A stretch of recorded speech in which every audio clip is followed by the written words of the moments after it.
তুমি এমনভাবে আল্লাহর ইবাদত করবে যেন তুমি আল্লাহকে দেখতে পাচ্ছ।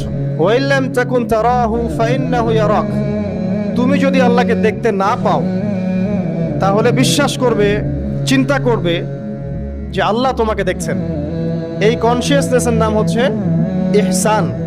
হাদিসে জিবরিল, এটা হাদিস নাম্বার 2 মিশকাত আর সহিহ মুসলিমের হাদিস নাম্বার 9।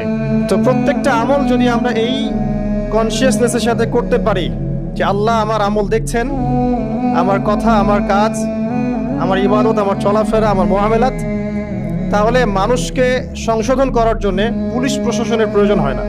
মানুষ যদি এতটুকু চিন্তা করতে পারে যে আমার প্রতিটা কাজ আল্লাহ দেখছেন, আমার ওঠা বসা, আমার চলাফেরা, আমার রাতের অন্ধকারের গোপন পাপ, আমি মানুষের কতটুকু হক নষ্ট করেছি, কোথায় নেশা করেছি, কোথায় নাউজুবিল্লাহ জিনা করেছি, কোথায় কোথায় নামাজ পড়ি নাই, কোন কোন নামাজ বাদ